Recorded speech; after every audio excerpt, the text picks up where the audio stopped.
Good evening. My name is Iman Ben Salam. I'm from Red Productions, and today I'm going to be reviewing a part of our short film Killer Love. This is actually the opening to a film. A host of mine has asked, how does your product user challenge conventions and how does it represent social groups or issues? So, our film is a psychological thriller, and we have used and challenged some conventions that you see in normal everyday, not everyday, obviously, but basic psychological thrillers. Today I'm going to be reviewing some of those. So, as our film starts,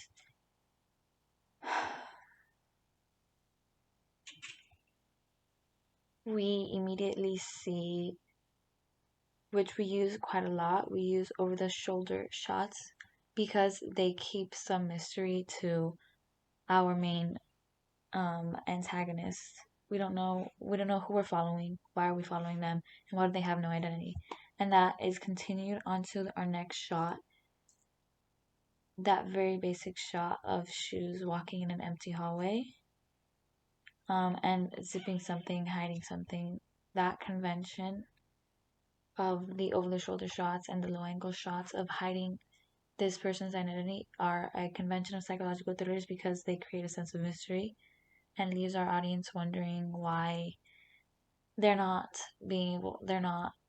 able to see this character's face, why they're so important, and it creates question within the audience.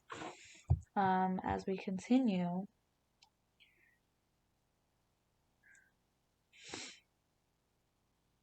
everybody, places, going live in 3, 2, 1.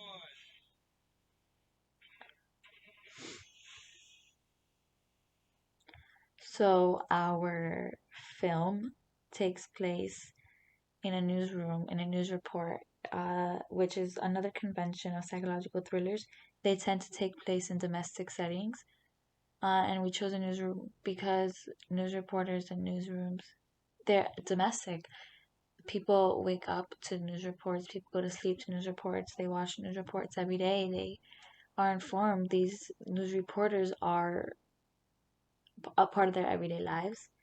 And the reason why psychological thrillers tend to use domestic settings is because it leaves their audience scared, because we could have easily used a barren, wooded, dark area, and that's obviously a place that people walk by and they're scared. It's normal, it's obvious. No one wants to walk by like the middle of the woods at night.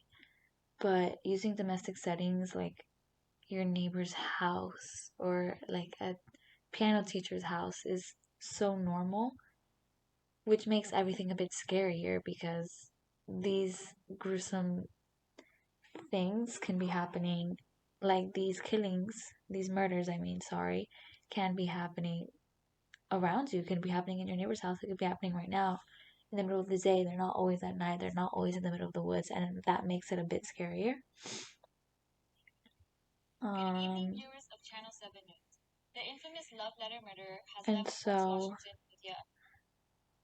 There's two conventions, well, one convention that we use here and another one that we kind of challenge. These are two main characters, our protagonist and our antagonist. They're obviously dressed very differently. We dressed our antagonist in a red costume, symbolizes evil. They're obviously the bad person in our film.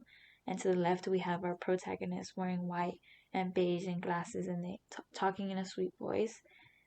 This convention we used was a convention of a likable protagonist. A lot of psychological thrillers make their protagonists very likable and relatable and sweet because it makes the audience form a connection to them. It makes the audience care for what really happens to them. Whereas if we made our protagonist just a mean person who doesn't really care, doesn't really have much to their personality, the audience isn't going to care what happens to them.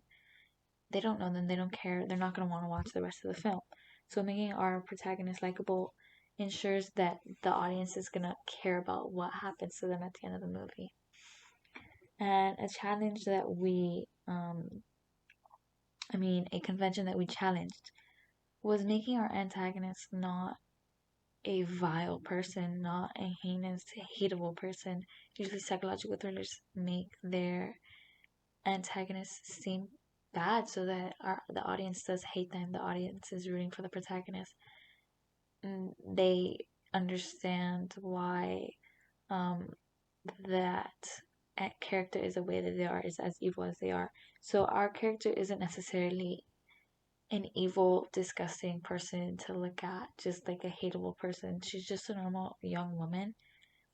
And the fact that she's our antagonist is kind of interesting. It kind of makes our audience think about, wow, what happened to her that she became this killer? Like, what possibly could have happened? Which leads into the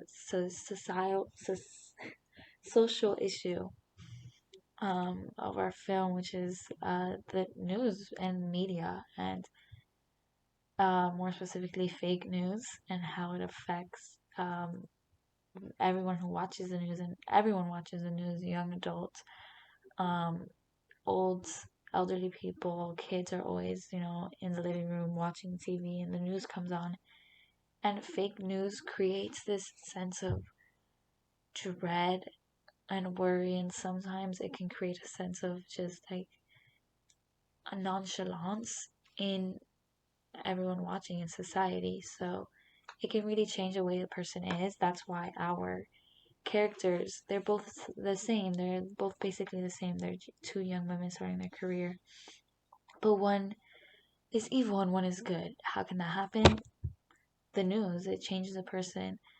Watching like a great amount of fake news can change a person. They can become really self aware. They can become just like scared for even going outside, everything. And other people start to become used to all this media being thrown at them in the news, all this like theater being thrown at them on the news, and they just start not to care about the world. Nothing is real to them, nothing really matters. Oh, a war's going on, they don't care because they see it all the time.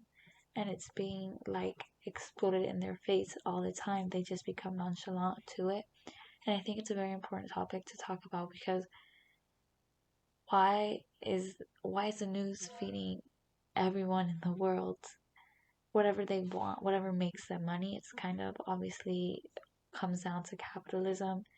Whatever makes them money is what they're going to show, and money makes them greedy. They show whatever they want. They're showing a killer. The killer's on screen, but no one knows because she works for the news company. And yeah, let's continue. So this is our protagonist telling the report of a crime.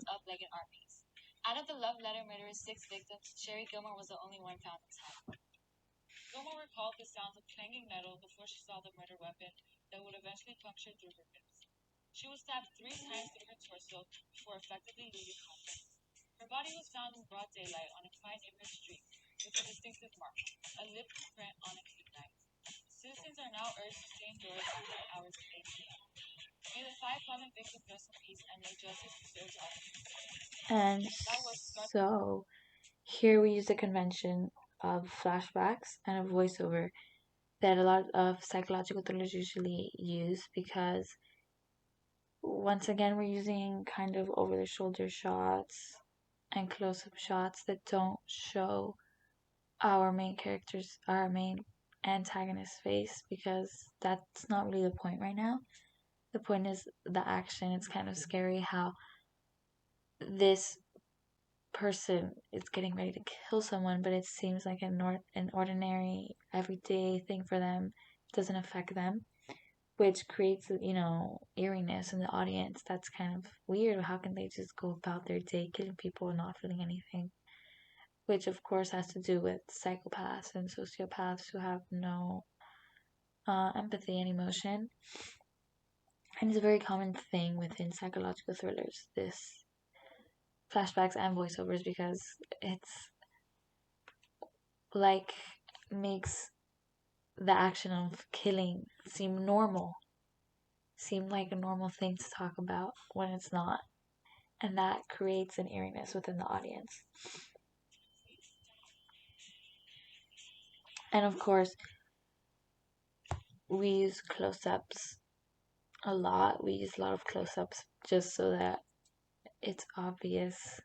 Because it looks like our antagonist is packing for a vacation, but we want to make it very clear that it's not a normal thing like that, that it's actually a murder that she's preparing for.